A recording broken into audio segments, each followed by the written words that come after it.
My son-in-law and his parents hated me, considering me unworthy of their circle. On the way to their house, I stopped to help fix a 60-year-old woman's car, was late, and arrived dirty. They shooed me away like garbage, with contempt and anger, but then the woman I was helping arrived, and what she said turned everything upside down. Before we continue, please subscribe to the channel and let us know where you're listening in the comments. The newspaper crinkled between my fingers as I folded it back to the sports section. Saturday mornings had their own rhythm now, coffee cooling in the chipped blue mug, silence stretching through my small kitchen like an old friend. The apartment held that particular stillness that comes when you've lived alone, long enough to stop expecting company. 3 years since Martha passed, and I still set the paper down where she used to sit. The phone's shrill ring cut through the quiet like a blade. My hand jerked, sending coffee droplets across the obituaries. Who called at 10:30 on a Saturday? Rachel usually texted first, and my few remaining friends knew better than to interrupt weekend solitude. Hello? Donald.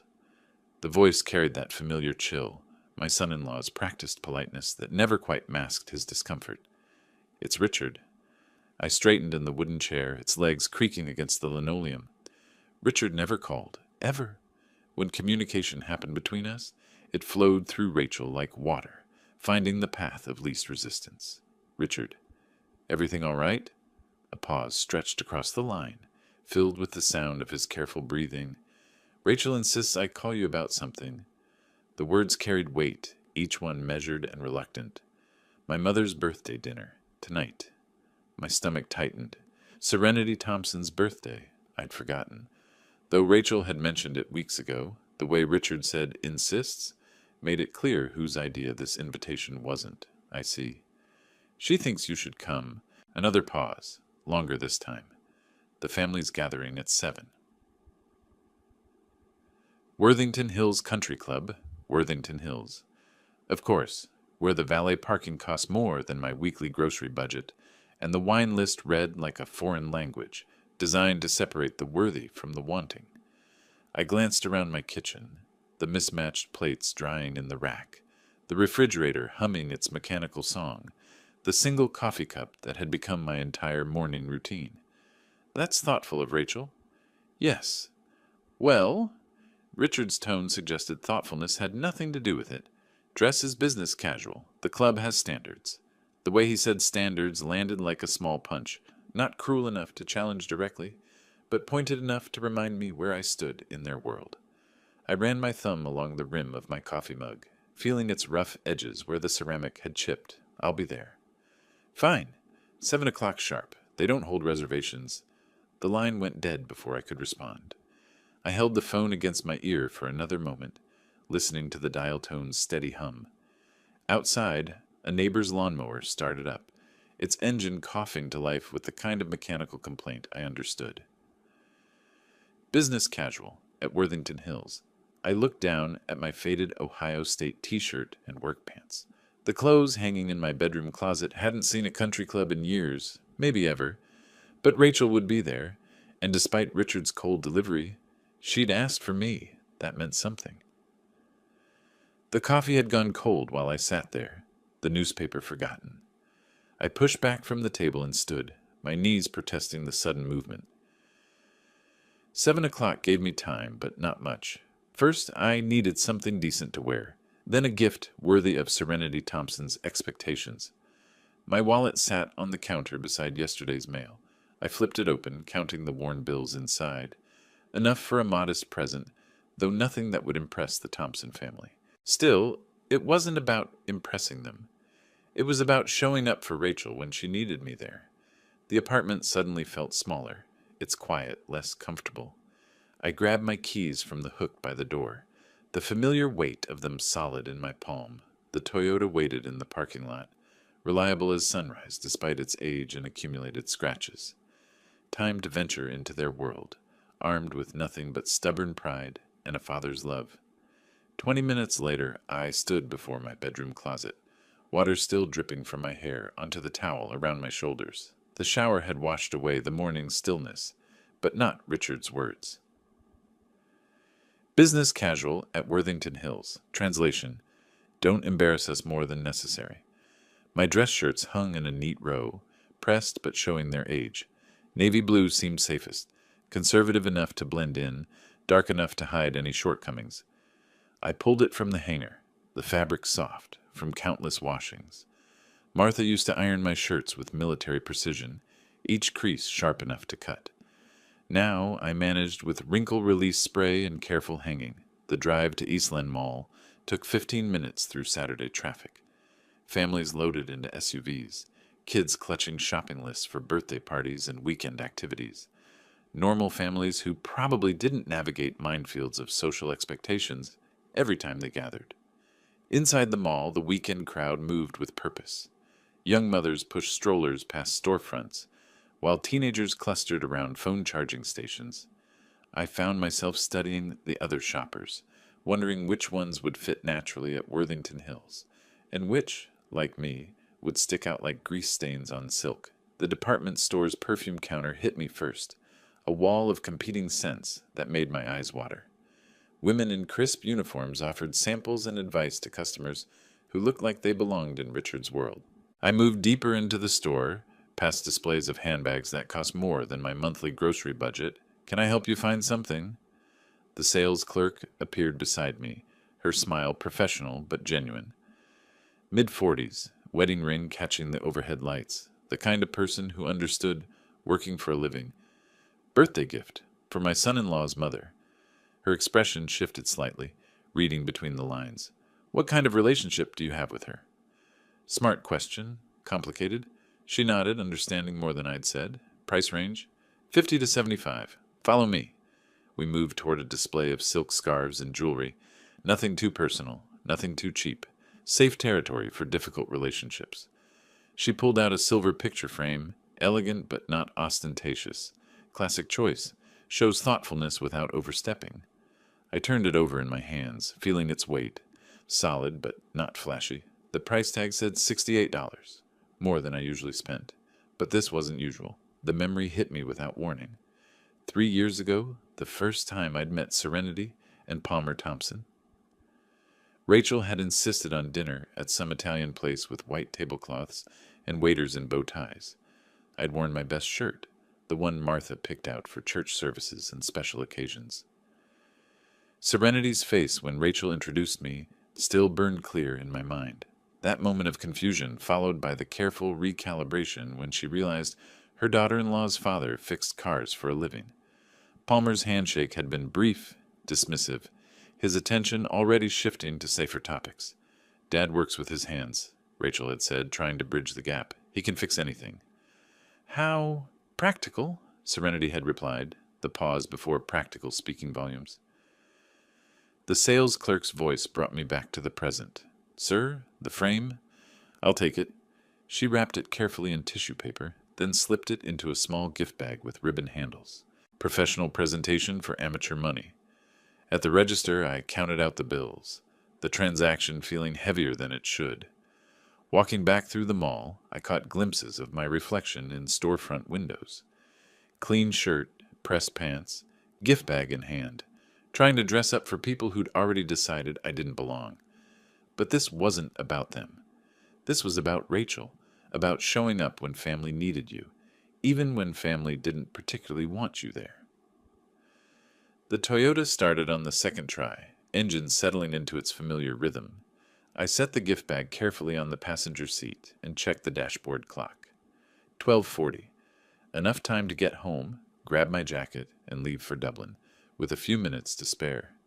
The afternoon stretched ahead like a road into uncertain territory.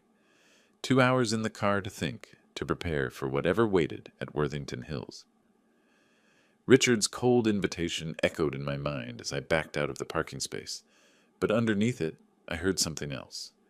Rachel's voice from that first dinner, trying to make peace between worlds that had no interest in meeting halfway. I shifted into drive and headed home, the gift bag rustling with each turn.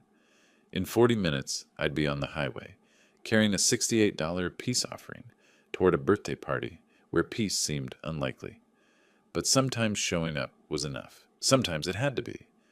Interstate 70 stretched ahead like a concrete ribbon, cutting through Ohio farmland under an afternoon sun that painted everything golden. I'd been driving for an hour, cruise control set at 68, radio playing classic rock at low volume. The gift bag sat secure in its seatbelt on the passenger side, my peace offering for enemy territory. Traffic moved steadily but not heavy, typical Saturday afternoon flow of families heading to dinner plans and weekend activities. I checked the dashboard clock. 2 o'clock, exactly.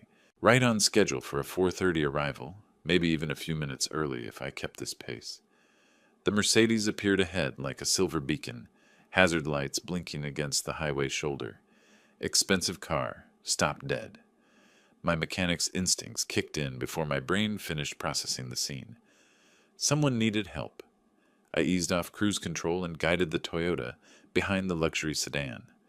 A woman stood beside the open hood, silver hair catching sunlight, wearing a navy blazer that probably cost more than my monthly pension.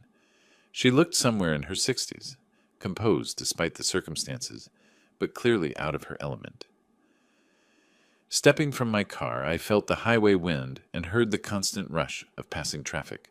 The woman watched my approach with the careful evaluation people use when strangers offer assistance in isolated places. "Car trouble?" I called out, staying far enough back to seem non-threatening.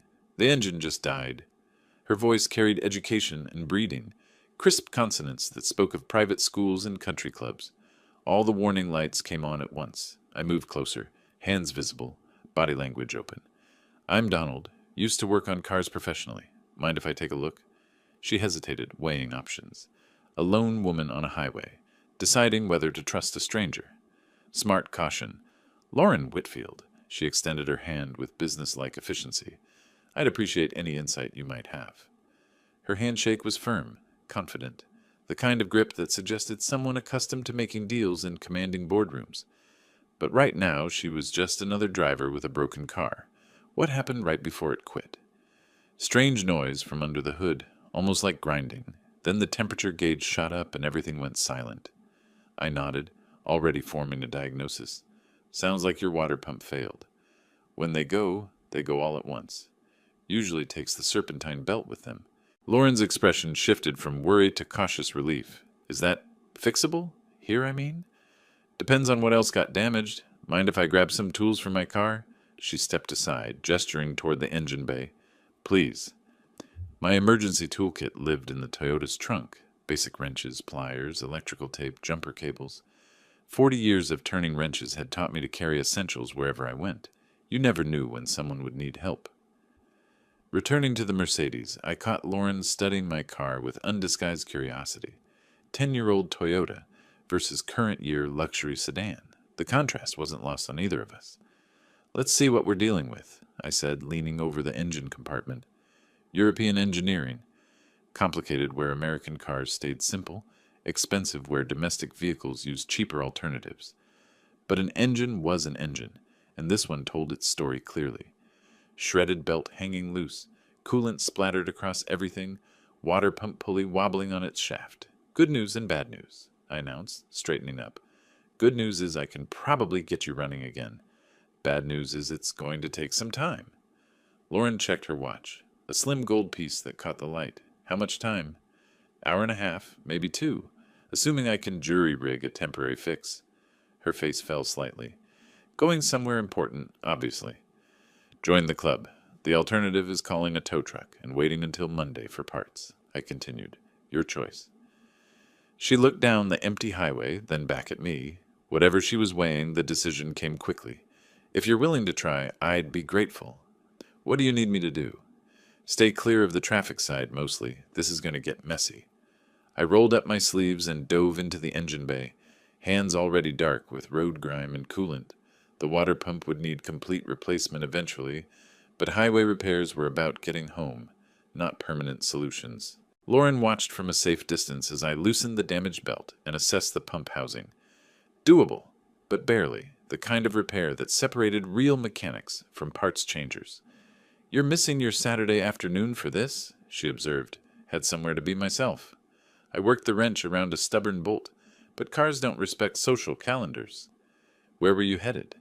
I glanced up from the engine. "Family dinner, birthday party."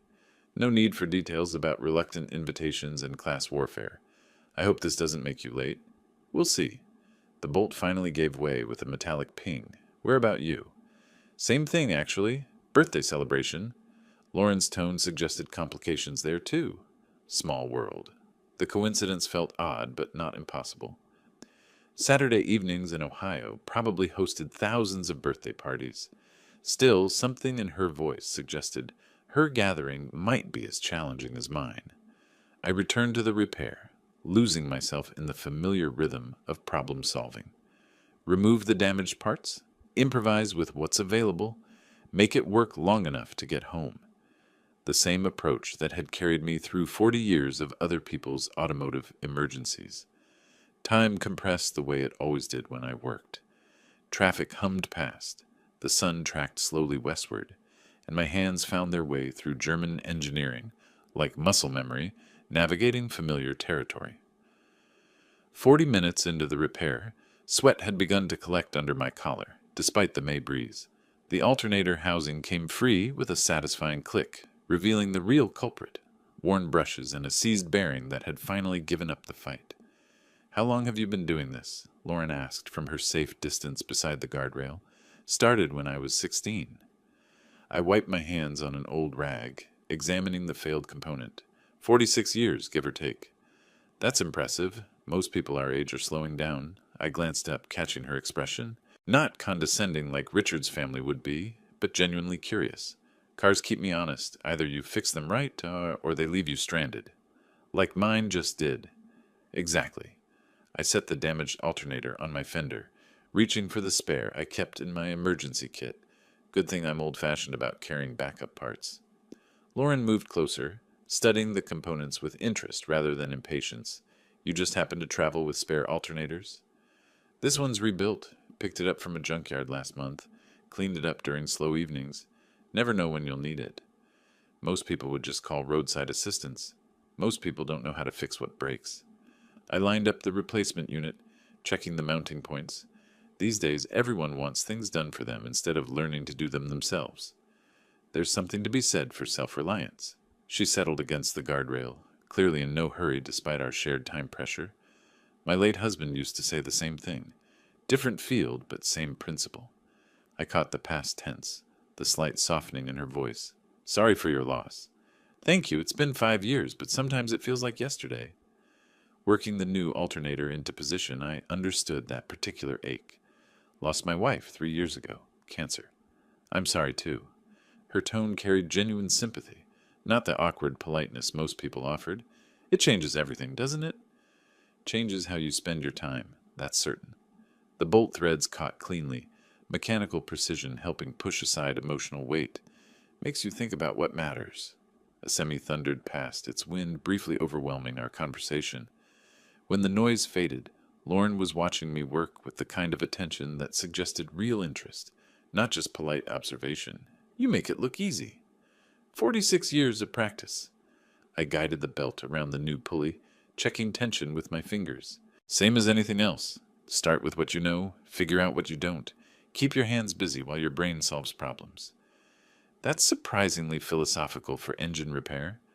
I chuckled, surprised to find myself relaxed, despite the time pressure. My wife used to say I thought too much about simple things. Maybe she was right. Maybe thinking about simple things keeps us sane. Something in her tone suggested she understood complicated thinking too well. I looked up from the engine bay, studying her face, stress lines around her eyes, the kind that came from making decisions that affected other people. Whatever birthday party she was missing, it carried weight beyond social obligations. Your gathering tonight? Family? Business associates mostly, though sometimes the difference gets blurry. She checked her watch without obvious anxiety. What about yours? Family, my daughter's in-laws. I kept my tone neutral, avoiding the complications that made those 3 words inadequate. Not exactly my crowd, but you show up when family asks. Even when it's complicated, especially then. Lauren nodded as if she understood family obligations that stretched beyond comfort zones. The connection felt natural. 2 people navigating relationships that demanded more patience than they provided satisfaction. I returned to the alternator installation. tightening connections with steady pressure. The repair was nearly complete, but something in our conversation made me slow my pace slightly. When was the last time I'd talked with someone who actually listened instead of waiting for their turn to speak? Almost finished, I announced, though part of me regretted the approaching end of our accidental partnership. You've been incredibly kind. Lauren's gratitude carried genuine warmth. I know this has made you late. Sometimes being late is worth it. I tested the belt tension one final time, satisfied with the repair. Ready to see if this works. She straightened, anticipation and nervousness mixing in her expression. Ready. I climbed into the Mercedes driver's seat, key in hand. The afternoon had taken an unexpected turn, transforming from dutiful family obligation into something more valuable. A reminder that decent people still existed in the world, even when you found them in the most unlikely places. The key turned, and the engine caught immediately, running smooth and steady. Success. Dashboard lights glowed green across the Mercedes instrument panel, every warning extinguished. I revved the engine gently, listening to the new alternator's quiet hum beneath the hood. Perfect. That sounds completely different, Lauren observed, leaning closer to hear the mechanical harmony. Should give you another 100,000 miles, at least. I climbed out, wiping my hands on the old rag. Just remember to check your belt tension every few months. Lauren retrieved her purse from the passenger seat, pulling out a leather wallet. What do I owe you? 2 hours of expert work, plus the part. Nothing. I'm sorry? You don't owe me anything. I began gathering my tools, stacking wrenches in their designated spots. Happy to help? Donald, you can't be serious. You've given up your entire afternoon, used your own equipment, your own alternator. Sometimes people need help, that's all. She stood holding her wallet, clearly struggling with my refusal. At least let me pay for the parts. That alternator had to cost something. $15 at the junkyard. I've got more than I'll ever use. I closed my toolbox with a satisfying click. Besides, what goes around comes around. Someone helped me once when I needed it. This feels wrong. Trust me, it's not. Lauren slowly returned her wallet to her purse, but her expression suggested the conversation wasn't finished. Then at least give me your phone number. I'd like to stay in touch. That surprised me more than it should have. You sure about that? Very sure. It's not often you meet genuinely decent people.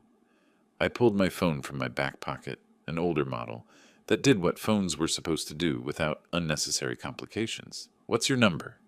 She recited it carefully while I entered the digits, then called her immediately to confirm. Her phone rang with classical music, something elegant I didn't recognize.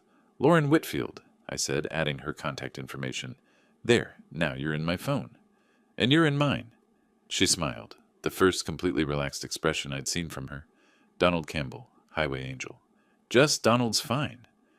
We stood there for a moment, both recognizing that our accidental partnership was ending. 2 hours together had created something neither of us expected. Genuine friendship forged through shared conversation and mutual respect.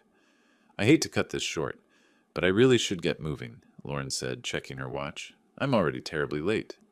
The mention of time hit me like cold water. Late. My carefully planned schedule had disappeared into highway assistance. Yeah, me too. I forced casualness into my voice. Where are you headed, if you don't mind me asking? Dublin area. You? My heart skipped. Dublin.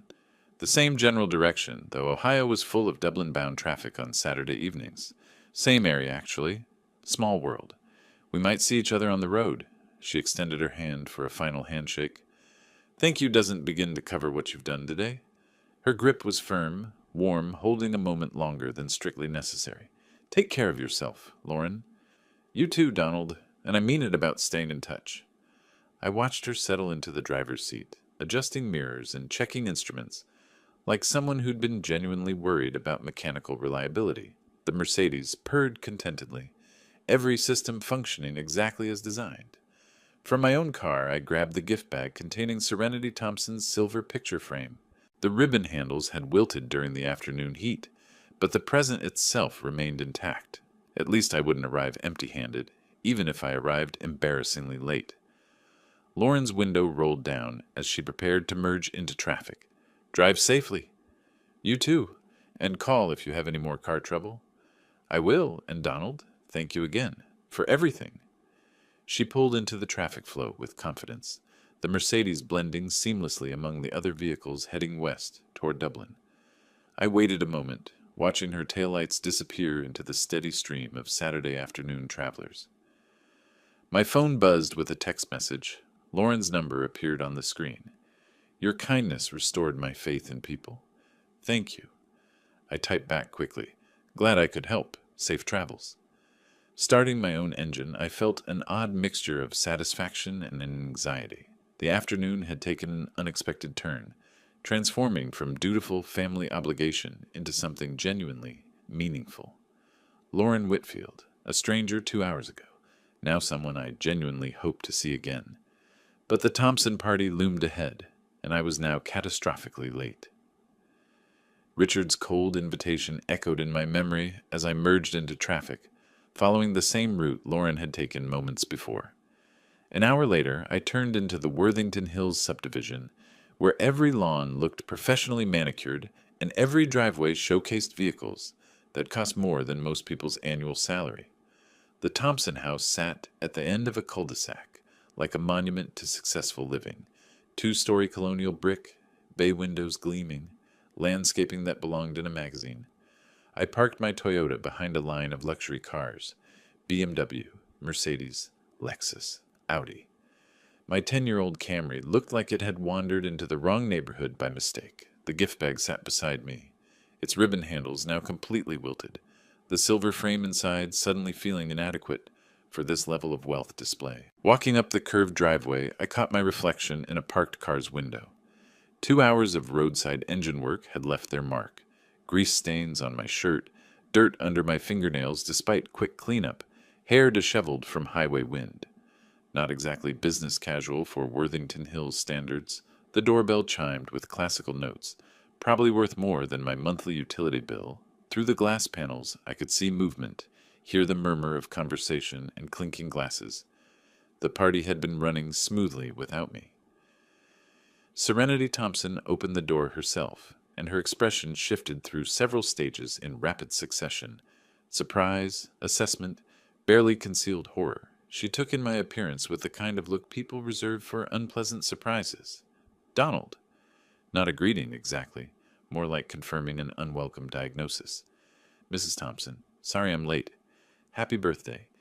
I offered the gift bag, which she accepted with the tips of her fingers, as if worried about contamination. 2.5 hours late, actually. Had to help someone with car trouble. I see.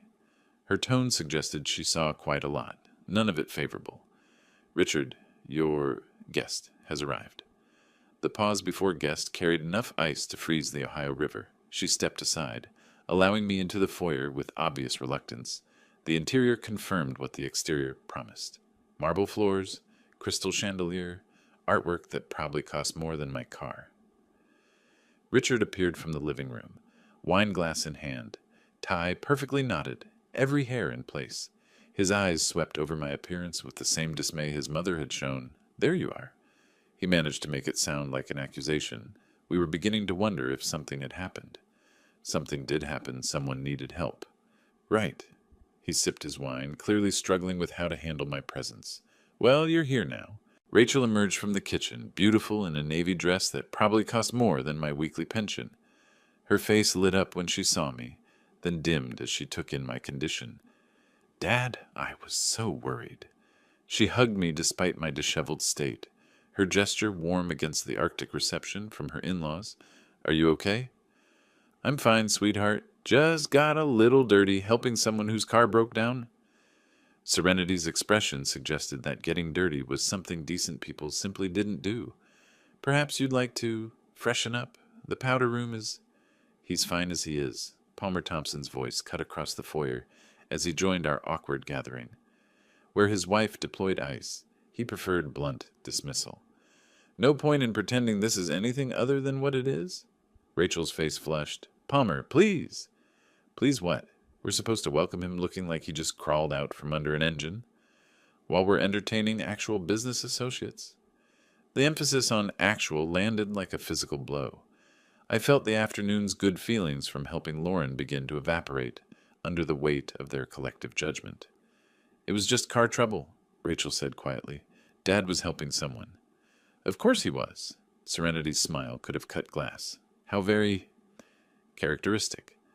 Richard cleared his throat, clearly uncomfortable with the escalating tension but unwilling to defend me.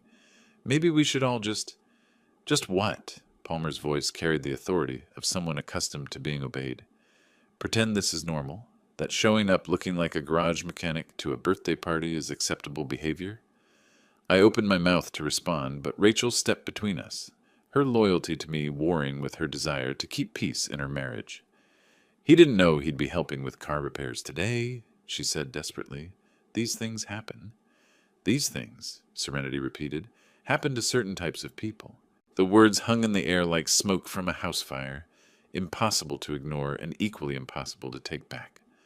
Movement toward the living room felt like walking into enemy territory. Guests turned their heads as we passed, conversations pausing mid-sentence as they took in my disheveled appearance among the perfectly groomed attendees. Crystal glasses caught the light, elegant appetizers decorated silver trays, and everyone wore clothes that probably cost more than my monthly pension. I found myself standing in the center of the room like an exhibit, aware that every eye was evaluating my grease-stained shirt and dirty jeans against the backdrop of marble tables and imported furniture. The birthday cake sat on the dining table, 3 layers of professional perfection that made my $68 gift frame seem pathetic by comparison. "Well," Serenity announced to the room with theatrical precision, "since Donald has finally graced us with his presence, perhaps we can begin the birthday celebration?"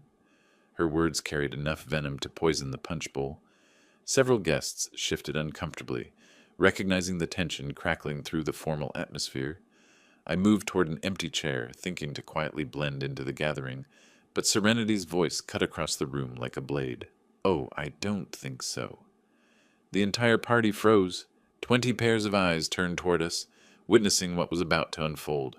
"If you can't dress like a human being," she continued, her voice rising to ensure every guest could hear, "then don't sit at the table with human beings." The silence that followed was absolute. Even the background jazz music seemed to pause in shock. Rachel's face went white, her hand moving involuntarily toward her throat. "Mom Serenity, that's my father." Rachel's voice cracked with desperation. "Your father," Richard added with calculated cruelty, "who apparently thinks birthday parties are appropriate places to display his hobby clothes."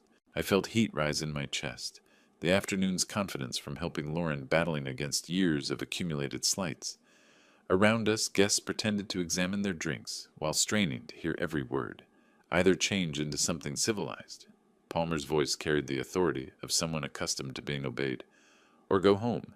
We can't afford to have such a display at our celebration." The pause before display hit like a physical blow. I looked around the room at faces that mixed embarrassment with curiosity. Decent people uncomfortable with witnessing public humiliation but too polite to intervene. Rachel stepped between me and her husband's parents, her voice shaking. "Please don't do this. He helped someone whose car broke down. That's who he is. He helps people." "Exactly the problem." Serenity's smile could have cut glass. "Some people simply don't understand appropriate boundaries." I thought about Lauren, stranded on the highway, grateful for assistance from a stranger. The memory of her genuine appreciation stood in stark contrast to this elegant cruelty. She had thanked me for getting dirty to help her. These people wanted to punish me for the same thing. "You know what?" I said quietly, my voice carrying despite its low volume. "You're absolutely right." Rachel's eyes widened with panic. "Dad, no. Some people don't understand appropriate boundaries." I looked directly at Serenity, then at Richard, then at Palmer. "Some people think money makes them better than other human beings." The room's atmosphere shifted, guests recognizing that the entertainment had just become something uglier. "Some people," I continued, my voice steady despite the rage building inside, "forget that character isn't for sale." Serenity's face flushed red. "How dare you?" "I dare because someone needs to tell you the truth." I reached into my pocket, pulling out my keys. "You want me gone? Fine. But remember this moment when you're wondering why decent people avoid you." Rachel moved toward me, tears beginning to form. Dad, please don't go. It's just exactly what it is, sweetheart. I touched her shoulder gently. And you deserve better than this. I turned toward the foyer, dignity intact despite their efforts to destroy it. Behind me, I heard Serenity's voice rising in indignation, Richard muttering something about typical behavior, and Rachel's soft crying. The doorbell chimed through the house, its classical notes cutting through the toxic atmosphere like music from another world. Through the front window, I caught a glimpse of silver paint and elegant curves. My breath caught the Mercedes, the same luxury sedan I'd spent 2 hours repairing on the highway, now sitting in the Thompson driveway like an answered prayer. Car doors slammed outside, expensive sounds, the kind that whispered of quality engineering and substantial investment. Footsteps approached on the circular drive, confident heels clicking against imported stone. Lauren Whitfield appeared at the front door, visible through the glass panels like an apparition of grace and composure. She looked exactly as I remembered, silver hair perfectly styled, navy blazer immaculate, carrying herself with the quiet authority of someone accustomed to respect. Richard moved toward the entrance, his wine glass trembling slightly in his hand. That must be the investor, Palmer finished, his voice tight with sudden panic. My stomach dropped as understanding hit like a physical blow. Lauren, the birthday party, the same gathering she'd mentioned on the highway. Of course. Serenity's face had gone white, her eyes darting between me and the approaching figure. She's early. We weren't expecting... The door opened before Richard could reach it. Lauren stepped inside with natural confidence, her gaze sweeping the elegant foyer, before landing on the cluster of people in the living room. When her eyes found mine, her entire face lit up with genuine pleasure. "Donald!" Her voice carried across the space with unmistakable warmth. "What a wonderful surprise to see you here." She moved toward me with the easy grace of someone genuinely happy to encounter an old friend. The Thompson family stood frozen, their minds clearly racing to understand this unexpected connection. "Lauren." I felt my first smile in hours. Small world. "Isn't it just?" She reached me, and for a moment the afternoon's humiliation seemed to fade. "How did the rest of your drive go? I hope you weren't too late for your family gathering." Behind her I watched Serenity's expression cycle through confusion, recognition, and growing horror. Richard's wineglass had stopped moving entirely, suspended halfway to his lips. Palmer looked like someone had just told him his building permits had been revoked. "My family gathering?" I repeated, the irony not lost on me. "Actually, this is it." Lauren's eyebrows rose in surprise. "Really? How lovely. What are the odds?" She turned to include the Thompson family in her smile, and I watched them struggle between their natural hostility toward me and their desperate need to impress her. "Mrs. Whitfield," Palmer managed, his voice strangled with forced cheer. "Welcome to our home. We're so honored to have you join us for Serenity's birthday celebration." "The pleasure is entirely mine." Lauren's tone remained gracious, but I caught the slight pause as she took in the tense atmosphere. "I do hope I'm not interrupting in anything important." Serenity stepped forward, her transformation from contemptuous hostess to fawning supplicant so rapid it would have been comical under different circumstances. "Not at all. We were just welcoming Donald to the party." "How wonderful." Lauren's smile remained steady, but her eyes sharpened slightly. "Donald was such a lifesaver this afternoon. My car broke down on the highway, and he spent hours getting me back on the road, refused to take any payment. Can you believe it?" The silence that followed was profound. Every eye in the room moved between Lauren and me, guests and family alike trying to process this revelation. Rachel's face showed dawning hope, while her husband's family looked like they were watching their worst nightmare unfold in real time. "Hours?" Richard's voice cracked slightly. "At least 2, Lauren confirmed cheerfully. "I was completely stranded until Donald stopped to help. Such kindness from a complete stranger. You don't see that often these days." Palmer cleared his throat, his businessman's instincts fighting with his growing panic. "Yes, well, Donald is... he's very helpful." The word helpful came out like he was admitting to a character flaw. Lauren's head tilted slightly, her social radar clearly picking up the undercurrents she didn't understand. "Is everything quite all right?" she asked, her tone still pleasant, but carrying an edge that suggested she missed very little. There seems to be some tension in the air. Well, yes. Richard stepped forward, wine glass trembling in his grip. We were just discussing appropriate attire for the celebration. Attire? Lauren's eyebrows rose slightly. You mean the clothes Donald is wearing? The temperature in the room seemed to drop several degrees. Every guest had stopped pretending not to listen, their conversations dying as they watched this elegant woman question their hosts. The clothes he wore while repairing my car this afternoon, Lauren continued, her voice carrying a new quality I hadn't heard before. Quiet authority that demanded attention. The clothes that got dirty because he spent 2 hours helping a stranger on the highway. Palmer cleared his throat, his businessman's instincts struggling against growing panic. Mrs. Whitfield, you have to understand. We maintain certain standards. Standards. Lauren repeated the word like she was examining something unpleasant. What exactly did you say to Donald about his appearance? The silence stretched painfully. Rachel moved closer to me, her face flushed with embarrassment at her family's behavior being exposed to this impressive stranger. Nothing inappropriate, Serenity managed, though her voice had lost its earlier venom. We simply suggested that perhaps he might feel more comfortable. What did you say? Lauren's voice cut through the excuse with surgical precision. I felt compelled to speak. It's fine, Lauren. Really, I should probably go anyway. No. She turned to me with a look that brooked no argument. It's not fine. What exactly did they say to you? Before I could answer, Richard's wine glass finally slipped from his shaking fingers, shattering against the marble floor with a sound like breaking promises. Red wine spread across the white stone like blood. They said I couldn't sit at the table with human beings, I said quietly. The words hung in the air like an indictment. Several guests gasped audibly. Lauren's expression didn't change, but something shifted in her posture, a straightening that made her seem suddenly taller, more formidable. I see. Her voice carried the chill of winter mornings.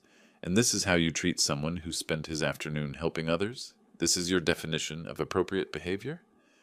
Mrs. Whitfield, please understand, Palmer began desperately. Oh, I understand perfectly. Lauren moved to stand beside me, her presence like armor against their cruelty. I understand that Donald sacrificed his afternoon to help a stranger, arrived late to your party because of his kindness, and was told he wasn't fit to sit with human beings. Serenity's face had gone chalk white. We didn't mean... You meant exactly what you said. Lauren's tone could have cut diamonds. Now let me be equally clear about what I mean. She looked around the room, ensuring every guest could hear her words. Either Donald sits at this table with the respect and dignity he deserves, or I walk out that door immediately. The silence that followed was absolute. 20 pairs of eyes watched the most elegant woman in the room deliver an ultimatum to her hosts. Palmer's mouth opened and closed like a fish gasping for air. You don't understand, Richard whispered. Our reputation, our standing in the community. Your standing? Lauren's laugh held no warmth. Your standing is determined by how you treat people when you think no one important is watching. And I've been watching. She turned to address the room. I've seen more character in this man's little finger than exists in this entire household combined. Anyone who disagrees is welcome to leave with the hosts. Not a single guest moved toward the door. Rachel stepped forward, tears in her eyes. Miss Whitfield, I'm so sorry. This isn't how I wanted this evening to go. The apology should come from your husband's family, dear. Lauren's tone softened only for Rachel. You're not responsible for their choices. Palmer and Serenity exchanged desperate glances. Their birthday celebration had become a moral tribunal, with their most important guest serving as judge and jury. Of course, Donald is welcome at our table, Palmer said finally, his voice hollow with defeat. We were just concerned about his comfort. How thoughtful. Lauren's sarcasm could have frozen the wine. Then let's proceed to dinner, shall we? Donald, would you do me the honor of sitting beside me? I looked at her, this woman who had appeared like an answer to prayer, transforming humiliation into vindication with nothing but moral authority and unshakable dignity. I'd be honored, I said. 20 minutes later, we sat around the Thompson family's mahogany dining table, an awkward assembly of forced civility and underlying tension. Lauren had positioned herself where she could observe everyone, while I found myself in what was clearly the seat of honor, a position I'd never expected to occupy in this house. The meal service proceeded with painful politeness. Serenity carved the birthday roast with surgical precision, her movements sharp and controlled. Richard poured wine with hands that still trembled slightly, while Rachel attempted normal conversation about the weather and local events. Palmer, meanwhile, couldn't seem to stop talking. "We're so pleased you could join us this evening, Mrs. Whitfield," he said for the third time, sawing at his beef with unnecessary vigor. "Your reputation in the investment community precedes you, of course." Lauren raised an eyebrow. "Does it?" "Oh, absolutely. When we heard you were considering our proposal, well—" Palmer's voice trailed off as he realized what he'd said. The silence that followed was deafening. Every fork stopped moving. Every glass paused halfway to lips. Palmer's face went the color of the spilled wine that stained the foyer floor. "Your proposal?" Lauren's tone remained perfectly neutral, but I caught the sharp intelligence behind her question. "Well, I mean—" Palmer attempted damage control, but the words tumbled out faster than he could control them. "The expansion opportunity for Thompson Construction, the commercial development project we submitted to your firm last month." Understanding hit me like a physical blow. Lauren wasn't just some elegant woman who happened to be at their party. She was their potential investor, the person who could make or break Palmer's business, the woman whose approval they desperately needed. And they had just spent the evening treating the man who'd helped her like garbage. "I see." Lauren set down her fork with deliberate care. "Yes, I do evaluate investment opportunities through my venture capital firm, though I have to say, tonight has been quite educational." Richard's wine glass stopped moving entirely. "Educational?" "Indeed. You see, my investment decisions aren't based solely on financial projections and market analysis." Lauren's voice carried the authority of someone accustomed to boardrooms and million-dollar decisions. "Character matters, integrity matters, how people treat others when they think nobody important is watching, that matters enormously." Palmer's face had gone from red to gray. "Mrs. Whitfield, if there's been any misunderstanding—" "Oh, there's been no misunderstanding at all." Lauren's smile could have frozen fire. "I understand perfectly. You needed my investment, invited me to your party, and then spent the evening demonstrating exactly the kind of people you are." Serenity finally found her voice. "We were simply maintaining appropriate standards." "Standards?" Lauren's laugh held no warmth. "You told a man who'd spent his afternoon helping a stranger that he wasn't fit to sit with human beings? Is that your standard?" I felt the room spinning as the full scope of the situation became clear. These people who had humiliated me, who had tried to exclude me from their gathering, were dependent on the goodwill of the woman I'd helped on the highway. The cosmic justice of it was almost too perfect to believe. "The irony is quite remarkable, don't you think?" Lauren continued, her gaze moving around the table. "The man you deemed unworthy of your company is the same person who spent 2 hours repairing my car this afternoon. Without him, I wouldn't have made it here at all." Palmer's knife clattered against his plate. "We didn't know." "Exactly. You didn't know. You judged Donald based on his appearance, his profession, his social status. You never bothered to consider his character, his kindness, his competence." Lauren took a sip of wine, her movements deliberate and controlled. "In my experience, those are far better indicators of a person's worth than the price of their clothing." Rachel had tears in her eyes. "Mrs. Whitfield, my father is a good man, the best man I know." "I can see that, dear." Lauren's tone softened only for Rachel. "It's quite obvious to anyone with eyes to see. The question is whether your husband's family can see it." The birthday cake sat untouched on its crystal stand, 3 layers of perfection that nobody seemed interested in celebrating. Around the table, the other guests maintained careful silence, unwilling witnesses to a reckoning they hadn't expected. "I want you to understand something," Lauren said, addressing the Thompson family directly. Donald Campbell stopped on a busy highway to help a complete stranger. He worked for 2 hours in the heat, got dirty, used his own tools and parts, and refused to accept any payment. He made himself late for your gathering because he prioritized helping someone in need. Her words hung in the air like an indictment, and your response was to humiliate him for the very kindness that brought me here safely. Lauren's voice carried the weight of absolute moral authority. That tells me everything I need to know about your character.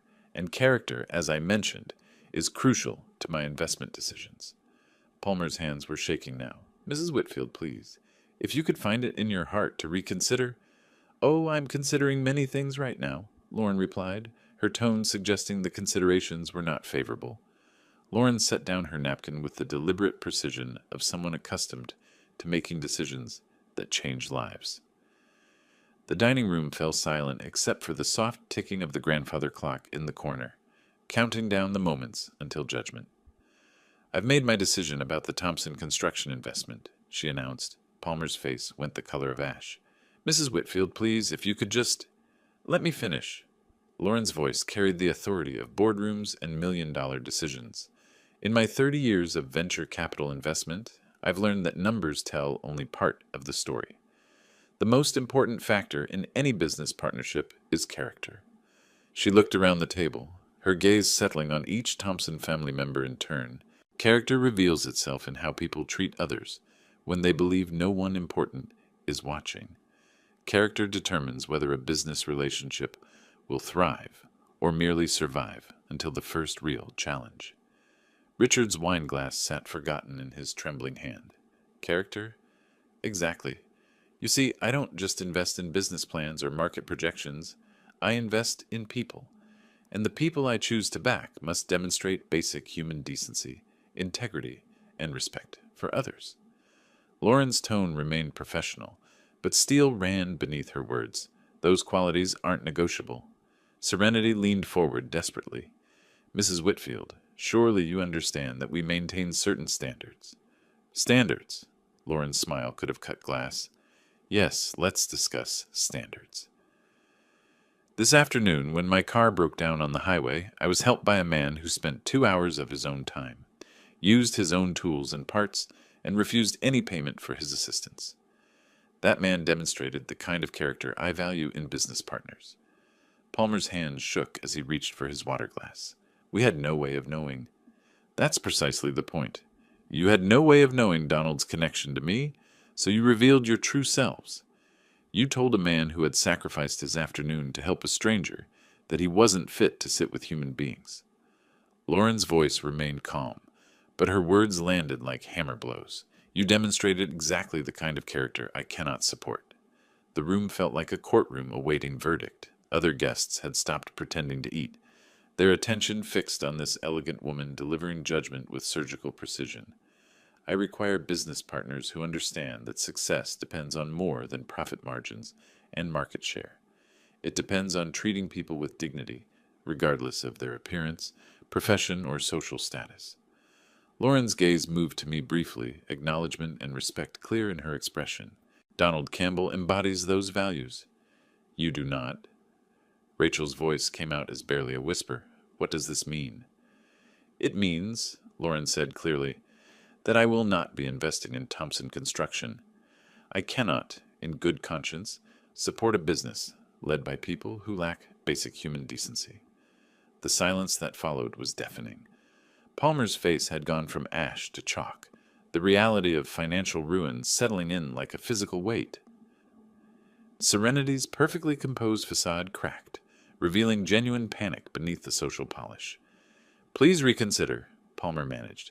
Our expansion plans, the jobs we'll create, the community development. We'll have to find funding elsewhere. Lauren's tone brooked no argument. I've seen enough tonight to know that any business relationship between us would be fundamentally incompatible with my values. Richard set down his wine glass with shaking hands. But we didn't know about your connection to him. And that's exactly why this decision is easy. Lauren's smile held no warmth. You treated Donald poorly because you thought it didn't matter. Because you believed there would be no consequences for cruelty? That tells me everything I need to know about your character and judgment. I felt something shift inside my chest, a lightness I hadn't experienced since Martha passed. Not triumph exactly, but the profound satisfaction of seeing justice served. These people who had tried to humiliate me, who had deemed me unworthy of basic respect, were facing the consequences of their own behavior. Character isn't something you can turn on and off based on who's watching, Lauren continued. It's who you are when you think it doesn't matter. And tonight, you showed me exactly who you are. Palmer's business empire, built on contracts and connections dependent on investment and goodwill, crumbled in that elegant dining room with the efficiency of a controlled demolition. 3 decades of social climbing and wealth accumulation undone by 15 minutes of revealed character. I hope, Lauren said, standing with natural grace, that this experience teaches you something valuable about how to treat other human beings, though I suspect the lesson will be expensive. The birthday cake sat untouched on its crystal stand, 3 layers of celebration that no one had any appetite to enjoy. Standing in the foyer, 10 minutes later, I retrieved my jacket from the closet while Lauren gathered her purse. The Thompson house felt like a crime scene now, beautiful surfaces hiding the wreckage of exposed character and collapsed dreams. Rachel appeared beside me, her eyes red from crying. "Dad, I'm so sorry. I never wanted—" "I know, sweetheart." I pulled her into a gentle hug. "None of this is your fault. You're caught in the middle of something you didn't create. What am I supposed to do now? Be yourself. That's all any of us can do." I kissed her forehead. "You're better than this, Rachel. Don't let their bitterness change who you are." Lauren waited patiently by the door, her presence a calm anchor in the emotional storm. When I finished speaking with Rachel, she stepped forward with natural grace. "Lauren," I said, surprising myself with my boldness, "would you like to get some dinner? I know a place nearby that serves decent food without requiring a trust fund." Her smile was the first genuine warmth I'd seen all evening. I'd like that very much. We left the Thompson house behind, walking into the cool May evening air that felt like freedom after hours of social suffocation. My Toyota sat between 2 luxury cars like a reminder that authenticity existed among artifice. "Your car or mine?" Lauren asked, amusement dancing in her eyes. "Mine's probably more reliable," I said, thinking of the alternator repair that had started this entire adventure. During the short drive to Miller's Steakhouse, a local place where the food was excellent and the pretension non-existent, we talked about everything except the evening's drama, the weather.ohio traffic, the way spring looked different when you'd lived long enough to appreciate seasons. Miller's welcomed us with warm lighting and the comfortable buzz of genuine conversation. We settled into a corner booth, where red vinyl seats had been worn smooth by decades of honest meals and real relationships. "So," Lauren said after we'd ordered, "this has been quite a day." "That's one way to put it." I reached for my water glass, still processing the evening's transformation. "I woke up this morning dreading a birthday party. Now I'm having dinner with someone who completely changed my perspective on everything. The universe has a sense of humor, doesn't it?" She leaned back against the booth. "I've spent 30 years evaluating people for business partnerships. Usually takes months of research, background checks, financial analysis. Today I learned everything I needed to know in 2 hours on a highway." Our meals arrived, simple steaks and vegetables, the kind of food that satisfied without needing to impress. We ate slowly, conversation flowing with the ease of people who'd discovered unexpected compatibility. "Can I ask you something?" I said, cutting into my steak. "Why does character matter so much in your business decisions?" Lauren considered the question while she chewed thoughtfully. "Because everything else can be taught or hired. Market knowledge, financial skills, operational expertise. You can bring in consultants for those. But character, integrity, the way someone treats others when they think it doesn't matter?" She shook her head. "That's who people really are. And I've learned that bad character eventually destroys everything else. The Thompson family learned that lesson the hard way tonight." "They'll survive," Lauren said without malice. "Palmer will find other investors, though probably not on terms as favorable as mine would have been. Serenity will adapt her social status to match their reduced circumstances. Richard will keep his job and perhaps learn something about choosing sides. And Rachel? Rachel will be fine. She has something her husband's family lacks, genuine kindness. That'll carry her through whatever comes next." We talked for nearly 2 hours, covering everything from business philosophy to family history to the small pleasures that made life worthwhile. Lauren had grown up in modest circumstances, built her success through careful judgment and hard work. She'd been married for 35 years to a man who died of cancer, leaving her wealthy but lonely in ways that money couldn't address. Friends become more precious as we get older, she said as we finished our coffee. Real friends. People who see who you actually are and like you anyway. I'd like to be that kind of friend, I said. You already are.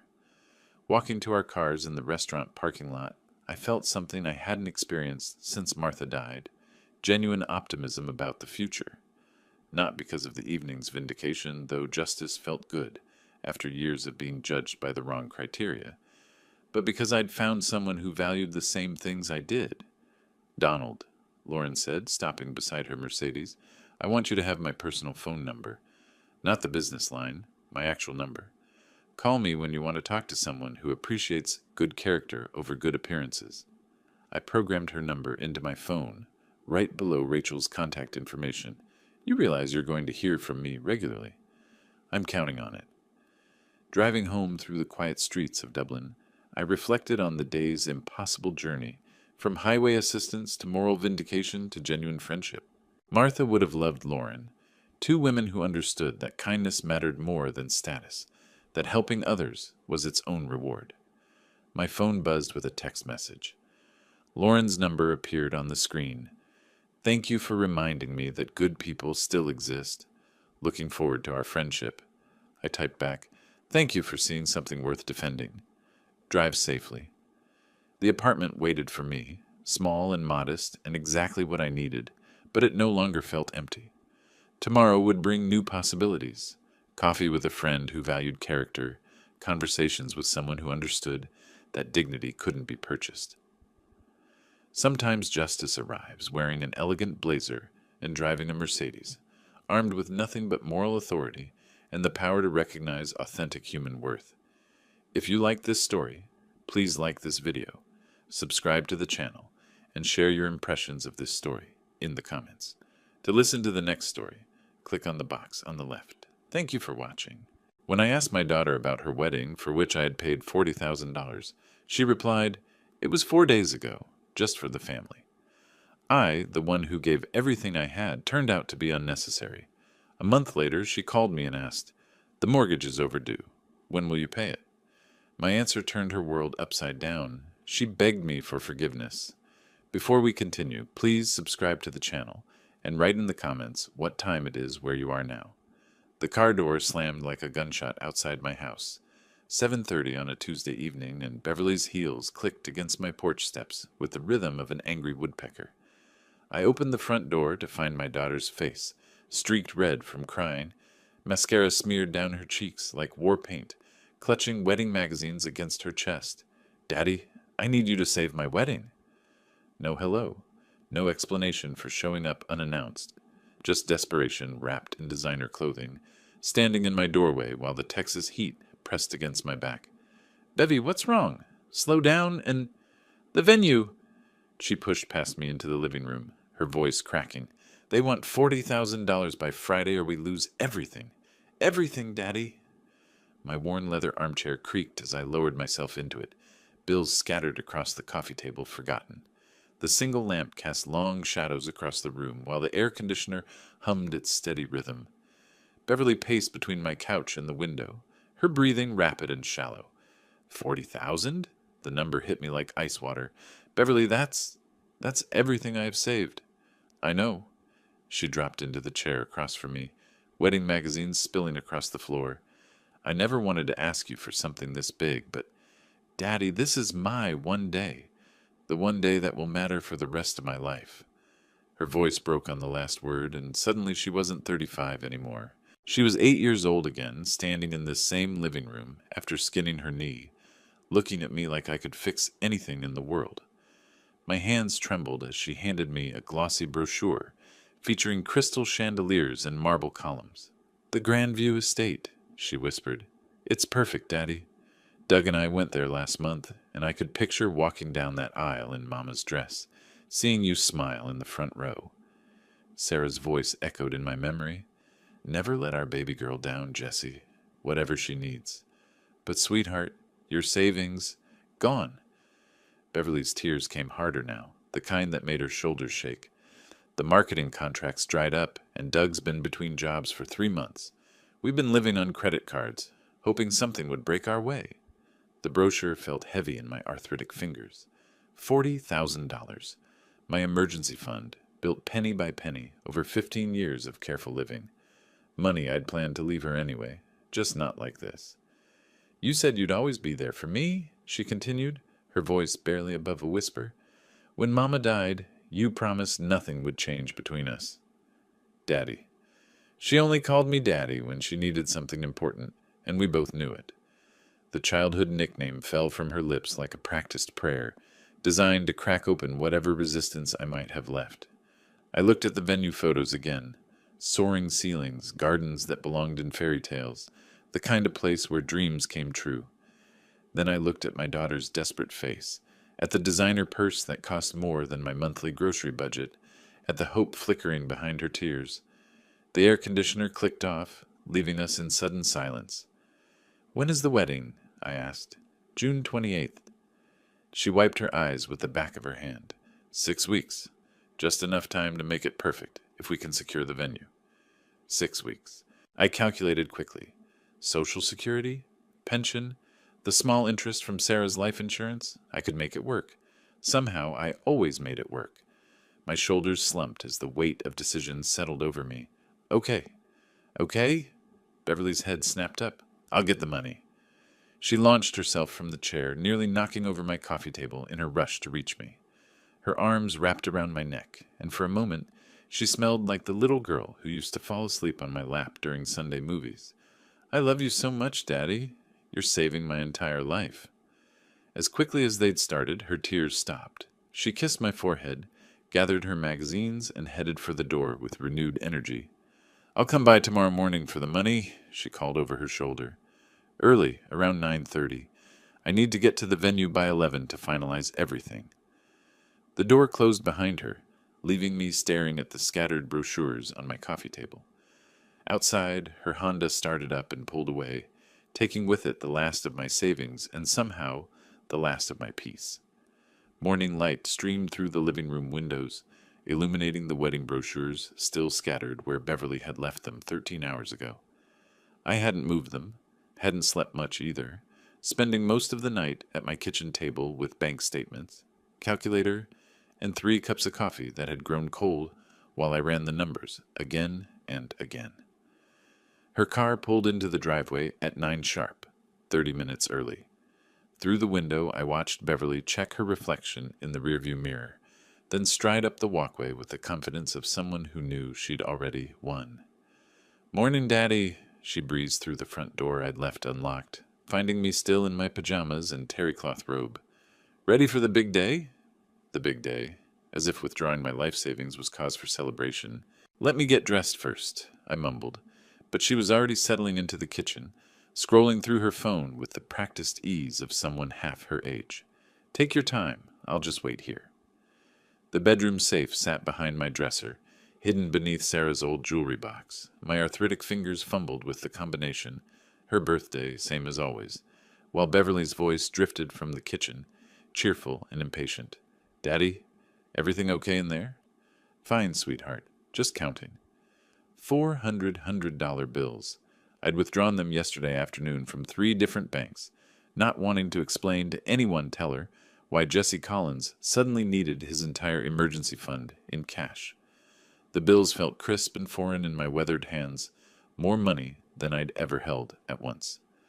Back in the kitchen, Beverly watched me count with barely concealed excitement. Her foot tapped against the linoleum floor in rhythm with her texting thumbs. Someone was messaging her constantly, Doug probably wondering about the timeline. When exactly is the ceremony? I asked, laying the bills in neat stacks on my kitchen table. What church are you using? Oh, Daddy, so many details still to figure out. She waved her hand dismissively, but her eyes never left the money. The venue handles most of the coordination. That's what makes them worth every penny. And the guest list? How many people are we talking about? Medium-sized, nothing too fancy. Another text message made her phone buzz. She glanced at it quickly, typed a response, then looked back at me with practiced patience. You worry too much about details. That's what wedding planners are for. I finished counting. $40,000 exact. Beverly's fingers twitched toward the envelope I'd prepared, but she forced herself to wait while I double-checked the amount. There. I slid the envelope across the table. Every cent! She snatched it with both hands, clutching it like she was afraid I'd change my mind. You're the best father in the world. I mean that. The hug she gave me felt rushed, distracted. Over her shoulder, I caught a glimpse through the kitchen window of her car's back seat, packed with overnight bags and suitcases. Strange. She hadn't mentioned traveling anywhere. Are you going somewhere after the venue meeting? I asked. Beverly pulled away quickly. What? Oh, those. Doug and I are thinking about a weekend trip before the wedding gets crazy. You know, last chance to relax. She kissed my cheek, envelope secure in her purse, and headed for the door with the same urgency that had brought her here last night. No lingering conversation, no coffee together, no time to discuss the father-daughter moments I'd been imagining since agreeing to help. I'll call you later with updates, she called from the driveway, and then she was gone, driving away fast enough to kick up gravel from my unpaved driveway. I stood on the porch watching her taillights disappear, feeling both proud and strangely hollow, like I'd just given away something more valuable than money. The morning air was already thick with humidity, promising another scorcher. I went back inside and sat in my leather chair, picking up one of the wedding brochures she'd left behind. For the first time, I really studied the pictures: marble floors, crystal chandeliers, gardens that looked like something from a movie. $40,000. Worth it, I told myself. Whatever made Beverly happy was worth it. By 2:30 that afternoon, the house felt too quiet. I needed air, space to process what had just happened. The wedding brochure came with me to the back deck, along with an old photo album I'd retrieved from the hall closet, one I hadn't opened since Sarah's funeral 3 years ago.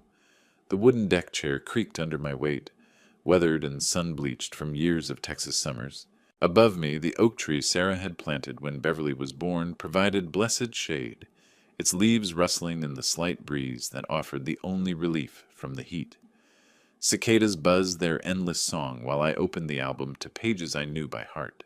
There she was, 8-year-old Beverly in the backyard, wrapped in one of Sarah's white bedsheets, dragging behind her like a wedding train.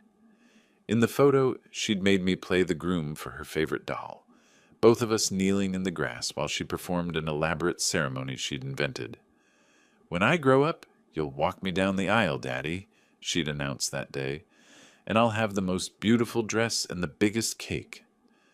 Sarah had been watching from the kitchen window, laughing at our daughter's theatrical performance. Later, she'd whispered to me over dinner, "Mark my words, Jesse, that girl will have the wedding of the century someday." I turned the pages slowly, each photograph a window into Beverly's evolution. Age 10, watching Princess Diana's wedding on our old television, sketching dress designs on notebook paper. Age 16, cutting pictures from bridal magazines and pasting them in a scrapbook she kept hidden under her bed. Age 22, bringing home different boyfriends to family dinners, while I wondered which one would be the one to deserve her. The rope swing I'd built when she was 7 still hung from the oak's lowest branch, though the rope had frayed and the wooden seat had weathered gray.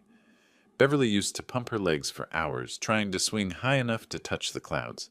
"Higher, Daddy! Push me higher!" Those were the days when dreams seemed as simple as reaching the sky. My iced tea had grown warm in the heat. Ice cubes melted to slivers. 3 hours had passed since Beverly drove away with my life savings, yet I felt nothing but deep satisfaction. What else was I saving money for, really? A bigger house I didn't need? Fancy dinners I'd eat alone?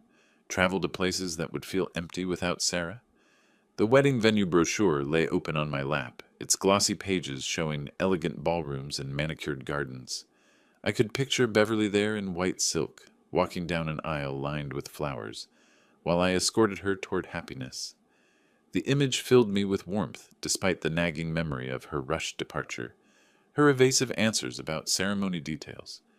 Wedding stress, I told myself. Brides got overwhelmed planning their perfect day. That's what made fathers necessary, to provide stability, support, and whatever financial help they could manage. A lawnmower started up somewhere down the street, its steady drone mixing with the cicadas and the distant hum of air conditioners, working overtime against the heat. The neighborhood had changed since Beverly's childhood.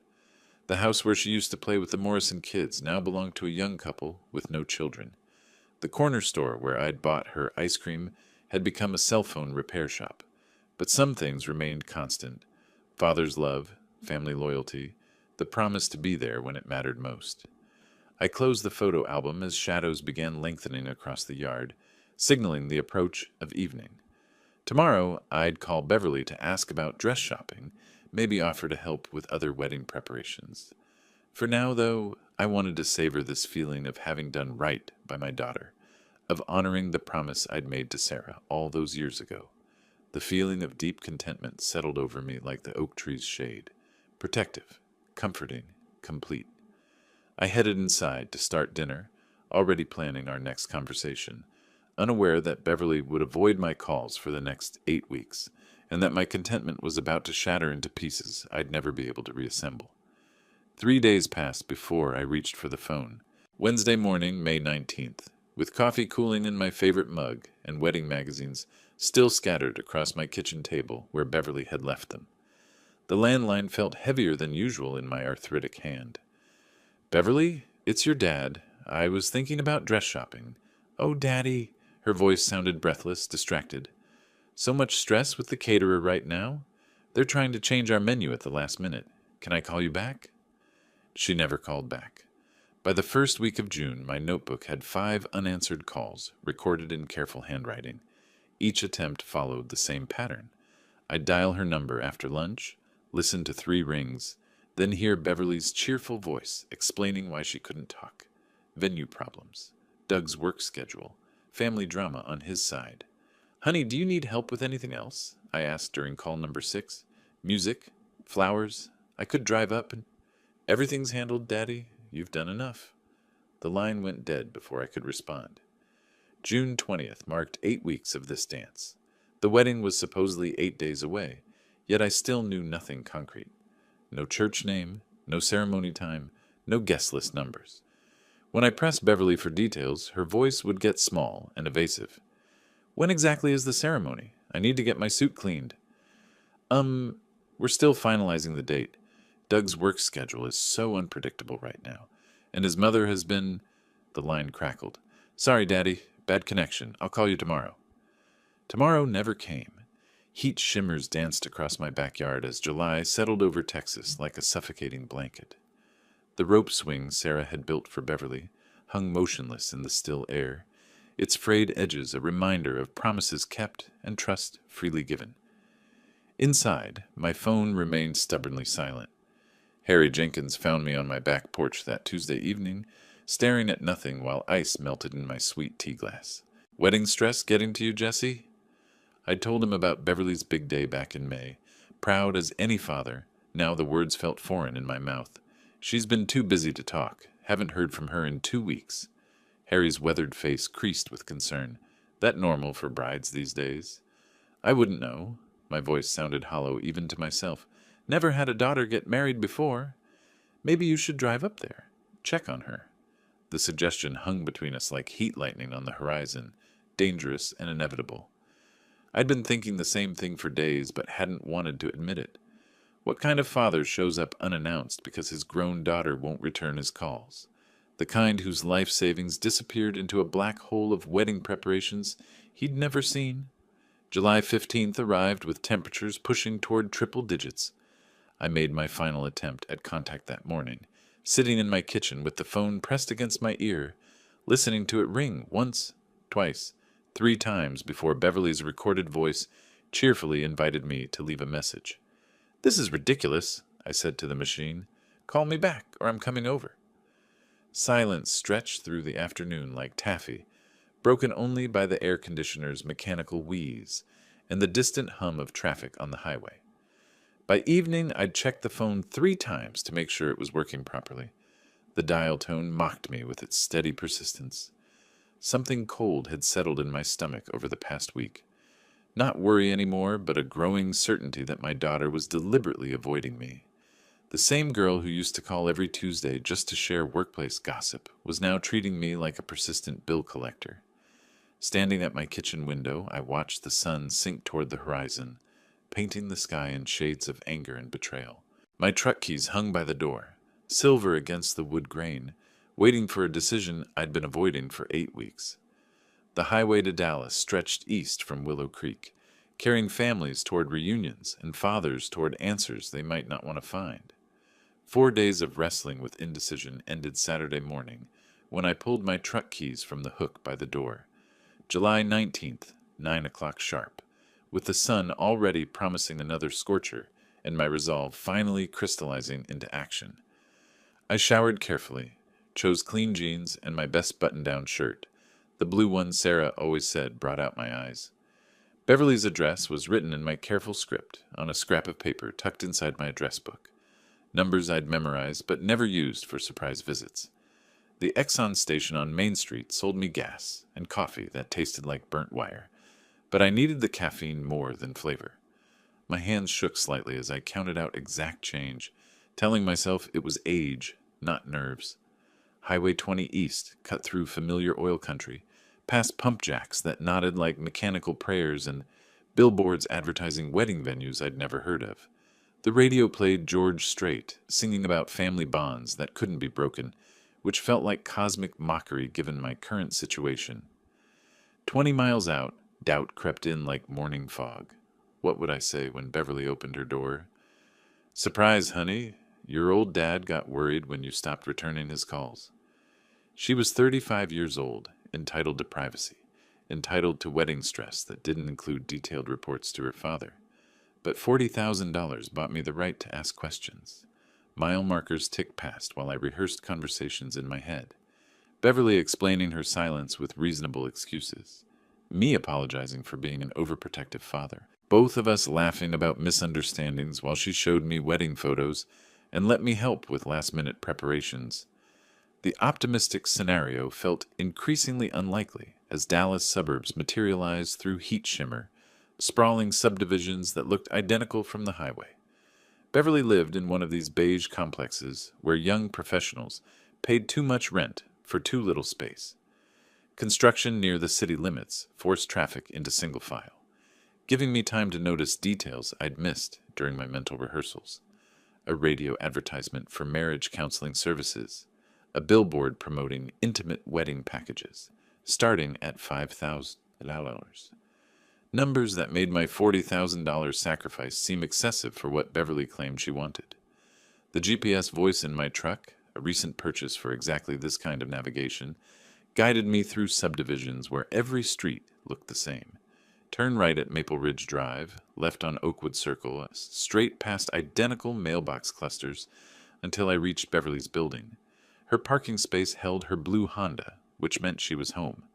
Probably screening my calls from 20 feet away, deciding her father wasn't worth interrupting whatever important Saturday morning activities occupied her time. I turned off the engine and sat for a moment in sudden silence, my heart hammering against my ribs like it had 47 years ago when I raced Sarah to the hospital for Beverly's birth. Same highway, same desperate need for answers, but this time I wasn't rushing toward joy. The dashboard clock read 10:15. I'd made good time despite construction delays and nervous stops for gas. Through my windshield, Beverly's apartment building looked generic and unwelcoming, all beige siding and black shutters that probably cost extra but added no character. My reflection in the rearview mirror showed a tired old man with worry lines deeper than they'd been 2 months ago. I straightened my shirt, checked that my wallet was secure, and opened the door into heat that hit like opening an oven. 20 steps to the building entrance, 2 flights of stairs to Beverly's apartment, 1 knock on a door that might finally provide answers to questions I'd been asking since May. Apartment 2B sat at the end of a narrow hallway that smelled like carpet cleaner and other people's cooking. I knocked firmly, twice, then waited while air conditioning units hummed behind thin walls and somewhere a television played morning talk shows. Footsteps approached the door, paused. The peephole darkened as Beverly checked who was visiting unannounced on a Saturday morning. A long moment passed before I heard the deadbolt turn. "Daddy, what are you doing here?" She opened the door just wide enough to show her face, still in pajama pants and an oversized t-shirt at 10:15 in the morning. Her hair was uncombed, her expression caught between surprise and something that looked suspiciously like panic. You haven't been answering my calls. I was worried. I've been so busy with... She gestured vaguely behind her, then seemed to remember her manners. Come in, I guess. But I can't visit long. Doug and I have plans this afternoon. The apartment was smaller than I'd imagined. Open plan with white walls and furniture that looked expensive but uncomfortable. Wedding cards scattered across the kitchen counter caught my attention immediately. Dozens of them, some still sealed, creating a paper landscape of congratulations I hadn't been invited to share. Nice place, I said, though it felt cold despite the air conditioning working overtime against July heat. Very modern. Beverly moved nervously between the living room and kitchen, straightening things that didn't need straightening. On the coffee table, several picture frames lay face down, like she'd been trying to hide something before I arrived. Honey, I need to know about the wedding. I kept my voice gentle, paternal. When exactly is the ceremony? She froze with her back to me, hands gripping the kitchen counter. Why do you need to know? Because I'm your father. Because I gave you $40,000 to make your dream wedding happen. Because I've been patient for 2 months, while you've avoided every conversation about details. Daddy, please don't make this harder than it has to be. Something in her tone, resignation mixed with guilt, made my chest tighten. Make what harder? Beverly turned slowly to face me, and I saw tears gathering in her eyes. Not the practiced tears from 2 months ago, but something real and devastating. The wedding was 4 days ago. The words hit me like a physical blow. I actually stepped backward, my hand finding the doorframe for support, while my brain struggled to process what she'd said. That's not funny. It wasn't supposed to be funny. Her voice got smaller with each word. It was just immediate family. Very small ceremony at Doug's parents' church. We decided we wanted something intimate. Immediate family. The phrase echoed in my mind while I stared at this stranger wearing my daughter's face. Immediate family that apparently didn't include the man who'd raised her, loved her, sacrificed his entire life, savings for her happiness. You want to see the video?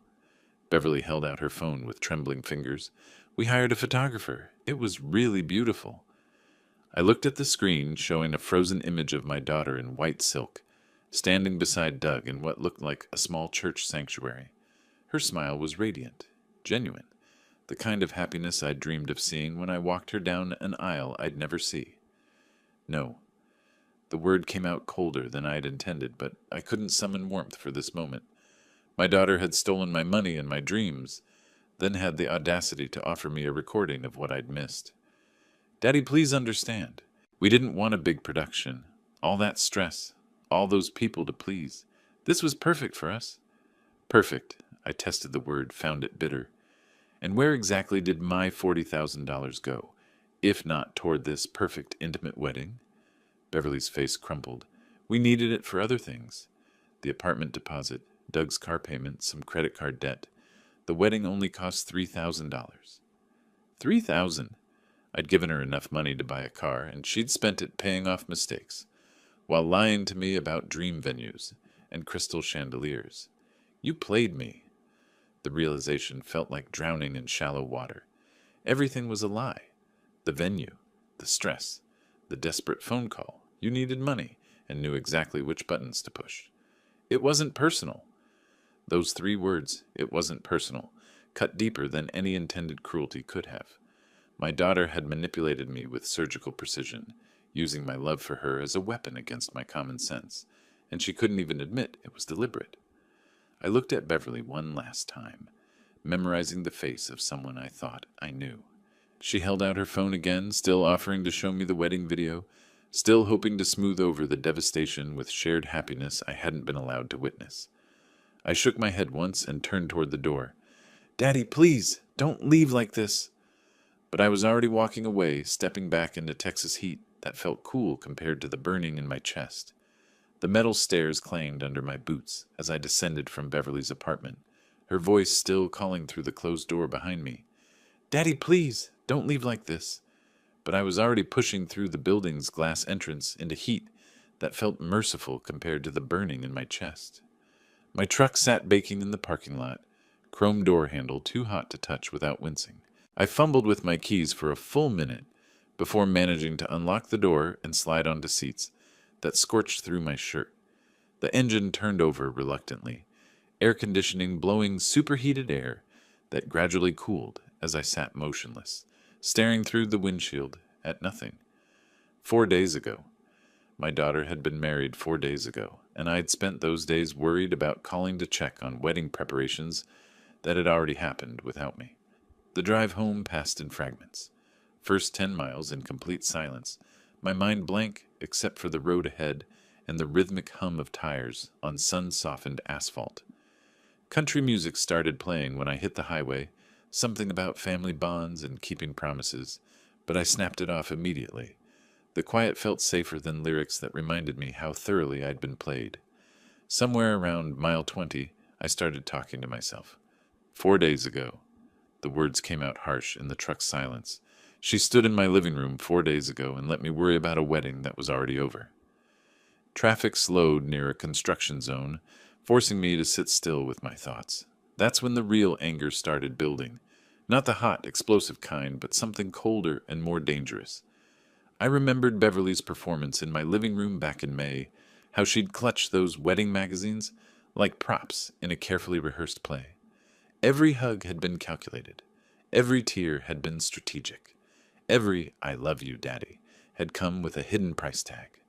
The billboard advertising, "Dream wedding venues make your day perfect," felt like cosmic mockery as I passed it going 75 in a 65 zone. My day. Beverly had stolen my day, the moment I'd imagined since she was 8 years old, and making me play groom for her dolls in the backyard. The memory tasted bitter now, infected by the knowledge that she'd been learning manipulation tactics even then. Mile marker 67 brought me close enough to Willow Creek to smell familiar things: cattle ranches, oil refineries, the distinctive scent of home that used to comfort me. Today it just reminded me of everything I'd been willing to sacrifice for a daughter who saw me as a convenient ATM rather than a father worth including in her life. My hands ached from gripping the steering wheel too tightly, knuckles white against the black plastic. Through the truck's windows, heat mirages made the road ahead appear liquid, wavy, unreal, which seemed appropriate since nothing in my life felt solid anymore. The Willow Creek city limit sign appeared around a gentle curve, weathered green metal that marked the boundary of my world. Beverly had escaped this place years ago, moving to Dallas with promises to visit often and call regularly. For a while, she'd kept those promises. Then the visits became requests for money, and the calls became manipulation sessions disguised as family conversations. I pulled into my driveway and sat for another moment, engine ticking as it cooled.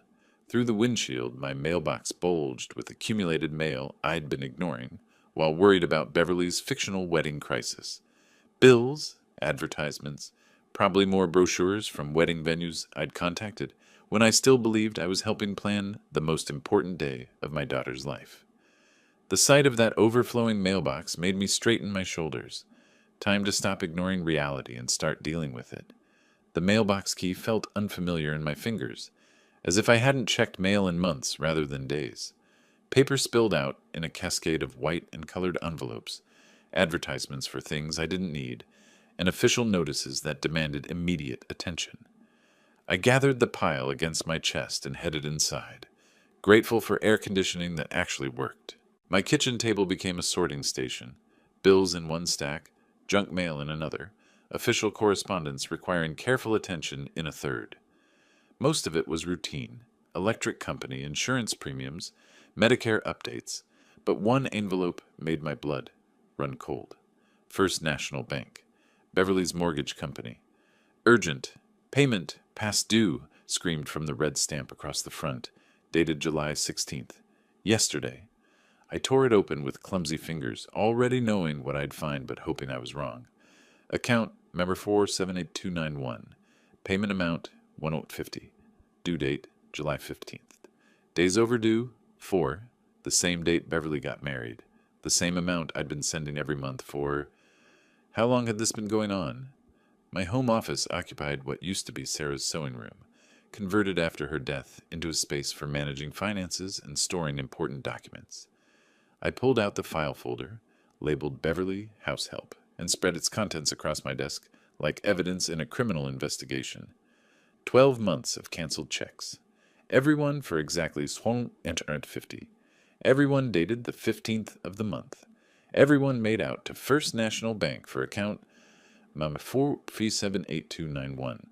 12 months times 150 equals 22,200, plus the $40,000 wedding money.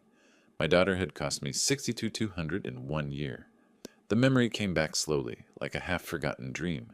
August of last year, Beverly arriving at my house with photographs of a starter home she and Doug had found. Young couple, promising careers, just needed help getting established.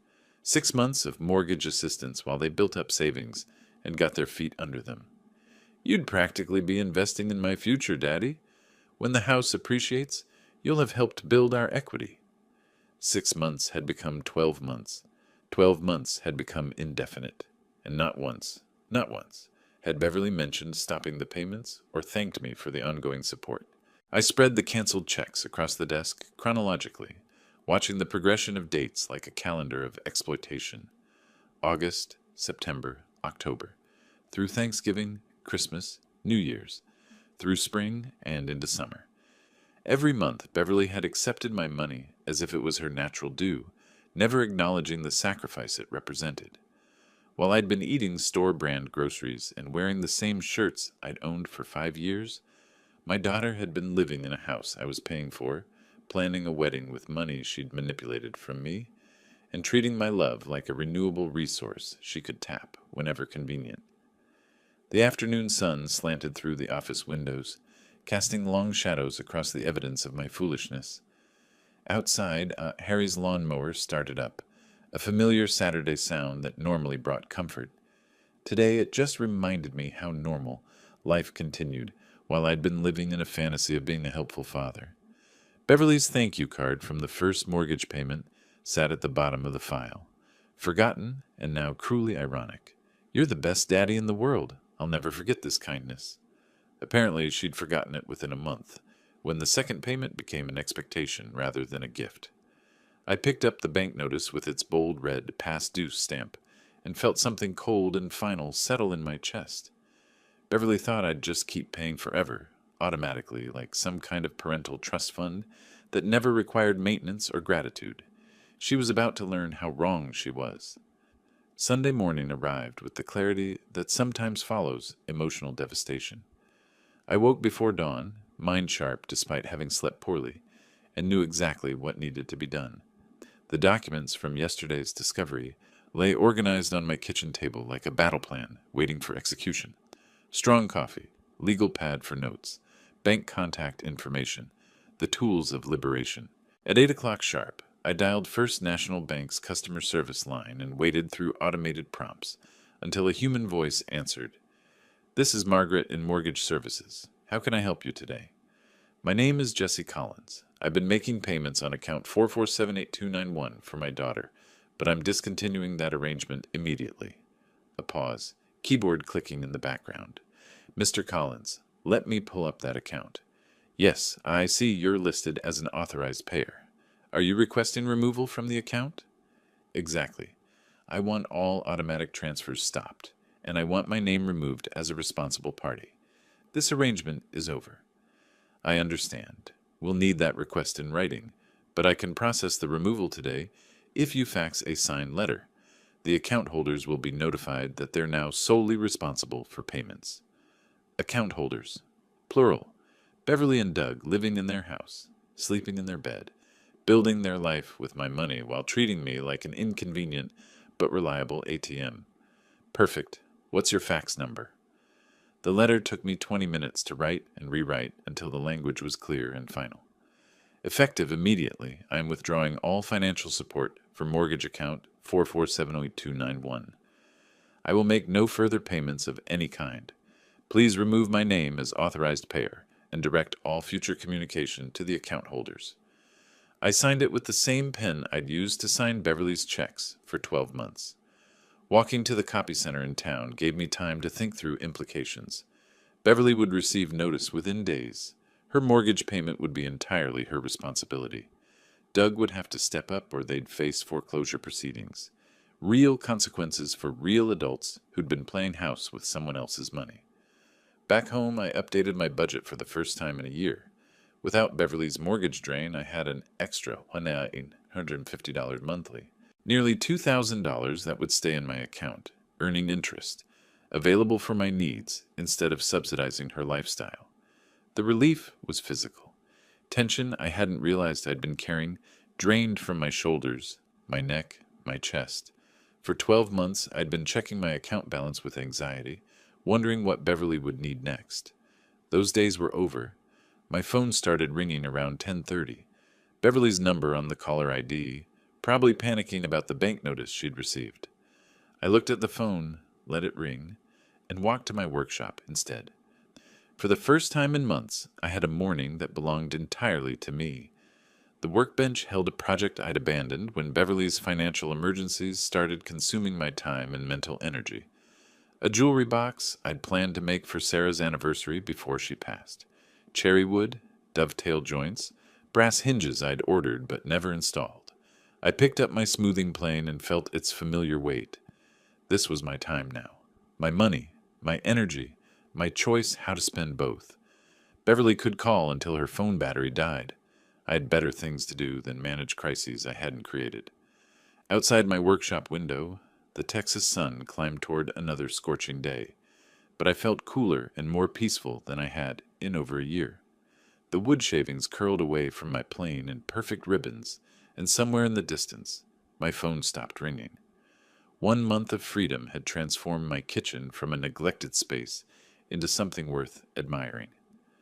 August 20th found me halfway through painting the last cabinet, country music playing from my old radio, hands steady with the satisfaction of work done for myself alone. The white paint covered years of grease stains and Beverly's fingerprints, erasing traces of dependency I hadn't realized were everywhere. The phone's harsh ring cut through Garth Brooks, singing about friends in low places. I wiped my hands on a paint-stained rag and considered letting it go to voicemail. These days, most calls were either telemarketers or people I actually wanted to talk to. Beverly hadn't tried to reach me since that disastrous morning when her world collapsed around her designer heels. On the fourth ring, curiosity won. "Hello?" "Daddy, thank goodness you answered. I've been trying to reach you for days." Beverly's voice hit my ear like fingernails on chalkboard. The panic was real this time, none of the calculated tears she'd used before. Raw desperation made her words tumble over each other in a rush to explain whatever crisis had finally caught up with her. "I've been busy," I said, voice level as lake water on a windless day. "What do you need?" "The bank called this morning. They said the mortgage payment is a month overdue. When are you going to pay it?" I set my paintbrush down carefully, taking my time. Through the kitchen window I could see Harry trimming his hedge, moving with the methodical precision of a man who understood the value of maintaining what belonged to him. "Is that so?" "Daddy, they're talking about foreclosure proceedings. We could lose everything." Everything. The word tasted bitter in her mouth. I could hear it. Everything she'd built on my money. Everything she'd assumed would continue flowing from my account, like water, from a faucet she never bothered to maintain. "When are you going to pay it?" she repeated, voice climbing toward the hysterical range that used to trigger my protective instincts. Now it just sounded like noise. "I'm not." The silence stretched long enough for me to pick up my brush and add another careful stroke to the cabinet door. Quality work required patience, attention to detail, commitment to seeing things through properly. "What do you mean you're not?" "I mean exactly that. I'm not paying it today. I'm not paying it tomorrow. I'm not paying it ever again." "But Daddy, you always help me. You promised you'd always be there." The manipulation was so naked now, so obvious, that I wondered how I'd ever fallen for it. Beverly's toolkit hadn't changed. The same emotional blackmail, the same appeals to promises I'd never made, the same assumption that love meant unlimited financial liability. "I helped the daughter I thought I had," I said. "That person doesn't exist." Her sobbing started then, the full theatrical production that used to melt my resolve like ice cream in Texas heat. Now it sounded like performance art, studied and hollow. "Please, we'll lose everything, the house, our credit, our future." "Then I guess your family will have to handle it." "Family? We are family." Family doesn't lie about weddings, Beverly. Family doesn't use love as currency. Family doesn't exclude the people who sacrifice for them. But what are we supposed to do? Doug's still looking for work, and I can barely cover groceries. What you should have done from the beginning. Figure it out yourselves? I could hear her hyperventilating, the kind of panic that comes when someone realizes their safety net has been cut away permanently. For just a moment, I felt something that might have been sympathy. Then I remembered the wedding video she'd offered to show me, the casual cruelty of that gesture, and my resolve hardened into something unbreakable. Daddy, please, I don't understand how you can abandon me like this. Abandon you? The irony was so thick it could have been painted on these cabinet doors. You abandoned me first, at an altar I never got to see, surrounded by family that apparently didn't include the man who raised you. The line went quiet, except for her breathing, harsh and desperate. Outside, a lawnmower started up somewhere down the street. Normal people doing normal things on a Tuesday afternoon in August, maintaining their own lives without anyone else's permission or financial support. We're family, she whispered one last time, all fight gone out of her voice. No, I said. We're strangers who happen to share DNA. I hung up while she was still crying and stood in my kitchen for a moment, listening to the echo of my own words. The radio was still playing, some song about standing your ground when the world tries to push you around. I picked up my paintbrush and hummed along, applying another perfect coat to the cabinet that would never again bear the fingerprints of manipulation. The kitchen cabinet gleamed with fresh paint by 4 o'clock, a small masterpiece of careful craftsmanship that belonged entirely to me. No one had demanded it, scheduled it, or made it conditional on their approval. I'd simply decided my kitchen deserved better, and now it had what it deserved.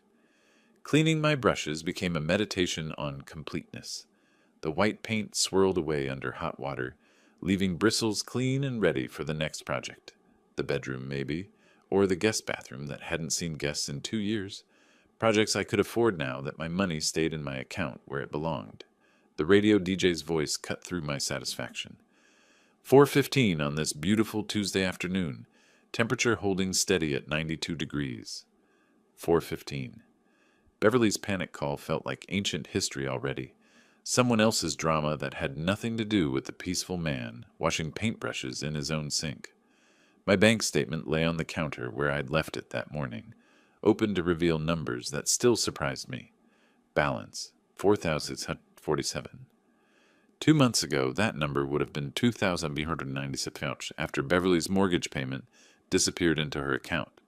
The difference represented more than money. It represented choice, freedom, the revolutionary concept of keeping what I'd earned. I made myself a sandwich with actual deli turkey instead of the store brand I'd been buying to accommodate Beverly's financial drain. The taste of real food, purchased without guilt or calculation, reminded me what normal people took for granted.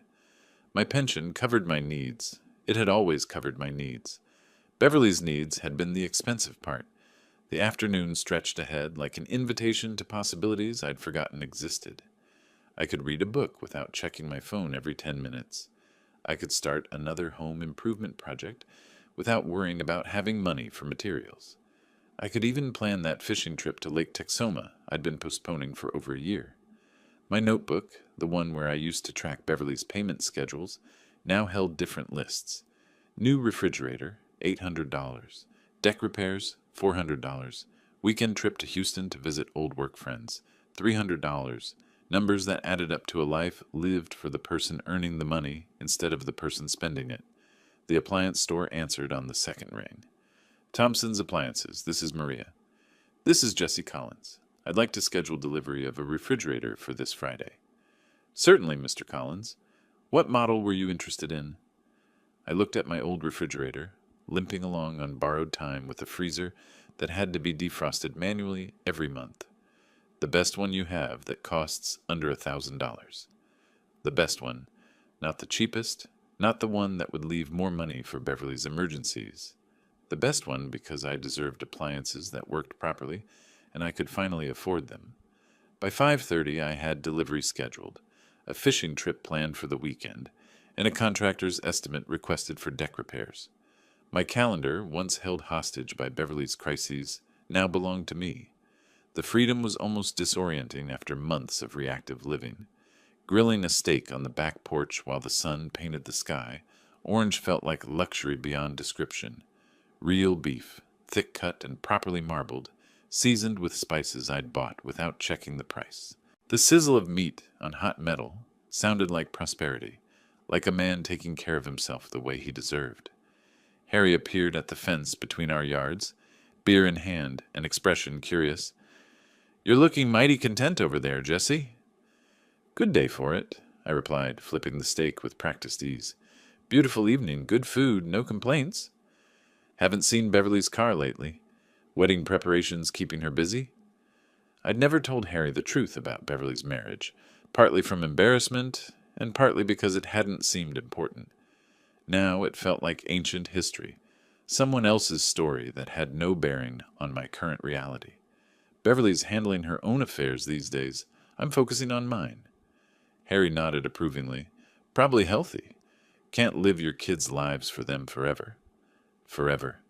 The word settled over me like the evening breeze, carrying the scent of cooling air and grilling meat. Forever was how long I'd been prepared to subsidize Beverly's lifestyle. Forever was how long she'd planned to let me. Thank goodness forever had ended when it did.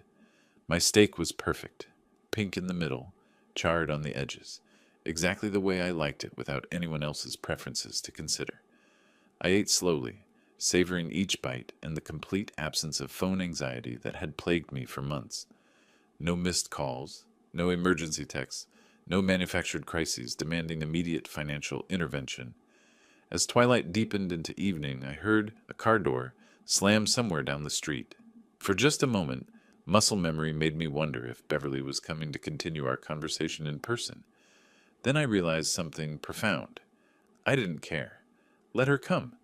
This was my house, my porch, my life, my decision. Whatever happened next, I'd handle it from a position of strength rather than manipulation, clarity rather than confusion, self-respect rather than guilt. The difference felt like waking up from a long, expensive dream. The car door I'd heard belonged to Beverly after all. At 6:30, she appeared around the corner of my house, with Doug trailing behind like an uncomfortable shadow. They approached my back porch where I sat finishing my coffee, moving with the hesitant steps of people who weren't sure of their welcome.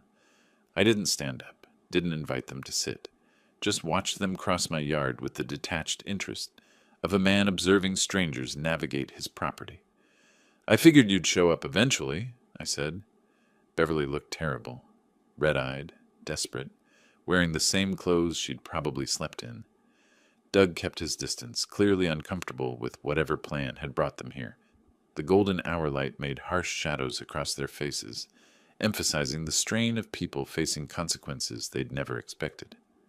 "Daddy, we need to talk. This is serious." "Everything's always serious with you, Beverly. That's how I know it usually isn't." She stepped closer to the porch, hands clasped in front of her like she was praying to a deity she'd never believed in before this moment. "We'll lose the house. Everything we worked for." "Everything I worked for, you mean?" Doug finally found his voice. "Mr. Collins, we really appreciate everything you've done for us, and we understand—" "Do you?" I cut him off, studying this man who'd married my daughter in secret while living in a house I'd been paying for. "Because that wedding said otherwise. That celebration you had without me suggested a complete lack of appreciation." Beverly dropped to her knees in the grass, a gesture so theatrical it would have been laughable if it weren't so pathetic. "Please, Daddy, I'm begging you. We can't survive without your help."